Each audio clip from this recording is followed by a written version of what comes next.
So it's time for another review like always. Today I have the Bass Jacks Reverb wireless speaker with cord handle. Get out of here. Now this does have a IPX4 rating. If you're wondering where it came from, you're probably not familiar with this channel. It's a 5 Below product. We do have some specs on the bottom before we open this bad boy up. So it has about an hour and a half to 2 hours of playtime. Charge time is roughly the same also. You may wonder why it's so short.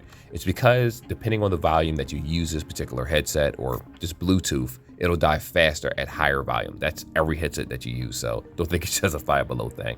Bluetooth 5.3, about 32.8 in terms of feet. So let's just say 32 feet or so. And it depends if you're vertical on a different floor, it may vary based on that.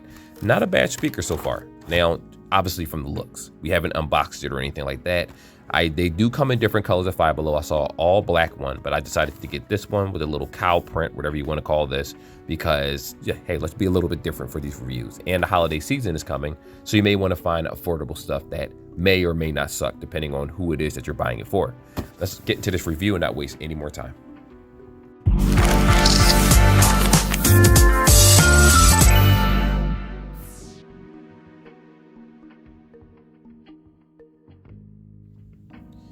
Alrighty, so first things first, like always, this channel doesn't have any sponsors. I'm not gonna say like always, it might have one eventually, but it has no sponsors whatsoever. So when I do these reviews, you may see 1,000 Bass Jacks reviews in a row. It's because it's 5 Below and that's what they sell and it's affordable tech. Now, this isn't a bad looking speaker so far. Now I know the buttons are actually on the back of it. As you can see, you're gonna wanna make sure that this stays closed because of the IP rating. So the IPX4 doesn't mean that you can go underwater with it. It means that it can take some splash. It's splash proof and splash resistance, and it can handle some types of dust. You're not going swimming with this. Do not go to a water park with this. Don't run through the water fountain with this. It's different if you're in the rain or a light drizzle or something like that. The speaker should be fine. The reason why I say light drizzle is it's Bass Jacks. I don't care if it's IPX7, it's Bass Jacks. You have to understand it is not the highest name brand out there in terms of Bluetooth, so there's that. Let me just put this to the side right now. We'll open it up and I'll show you all that fun stuff in a moment. Right here, we have the USB-C, I got that wrong. It is a micro USB-C. Now you can use your cell phone chargers if you want to with this, but keep in mind if you plug it into a wall adapter, just make sure it's not over 20 watts because even though these chargers probably only take about 5 watts or so to charge, it doesn't change the fact that it probably doesn't have overcharge protection, just to be safe for your own home. What else we have here? We have the booklet right here, which I will show you this in a moment. And then we also have 2 of these little black things right here, which I'm going to assume they probably go somewhere into the speaker. It looks like they go right here, to be honest. I could be wrong. Yeah. Oh, Lord have mercy. They actually go right here into the speaker, and it looks like they came out. So I'm not going to say it's defective, but the pegs popped out. I'll fix that in the next section so that you won't have to look at that. But it just goes to show, like I said, it's a cheaper speaker, cheaper product. So here we are. Now, as for the instructions, I'm going to go ahead and open this up for anyone that bought this speaker before and lost the instructions. So go ahead and take a screenshot or some type of a photo so you can see how to turn it on, how to change. You have the Bluetooth speaker mode, how to change tracks and things like that. We'll go over that in a moment. So with that being said, let me cut over to the next part and show you guys how to actually sync this in real time. So the syncing process is going to be very simple, like most headsets. You don't have to worry about, I don't think this actually has a factory restore button. I could be wrong, but you have your power button here. You have your plus and your minus. And if you follow the instructions, it basically tells you exactly what these do.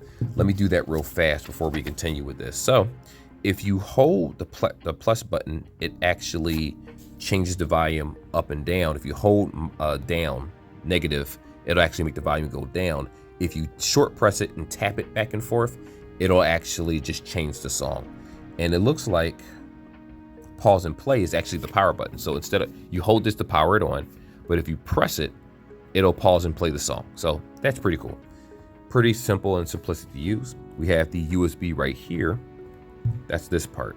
So when you use this, what you're going to want to do, and I can't stress this enough, do not tear this piece off because this is where the IP X4 rating comes in. You have to make sure this is sealed and closed. And when you sprinkle it with water, or if it shower with it for whatever reason, not saying you should, I wouldn't do it with this particular one, but the point is that if you shower with it, or if it falls into a toilet or something happens, you want to make sure this is closed, because if it gets inside the connector, it's done. IP won't mean a thing because of that. Now, I rambled enough. Hold the power button. Wait a minute, I think I didn't press it. Jesus, this is weird. I don't like this. Hold on, let me see if I can pull this back more. Look, I tore it back. So it's a little cheap glue behind here. So I'm going to go ahead and press that down. I'm glad I did that to see how cheap it is. That's why I said you got to be careful about what it is that you buy. I actually kind of regret buying this already. Want to hold the power button. It doesn't even feel like I'm pressing anything underneath here. Like I feel no type of, what is it, resistance back here. So, Lord have mercy. What I'm going to go ahead and do is cut away. Try one more time.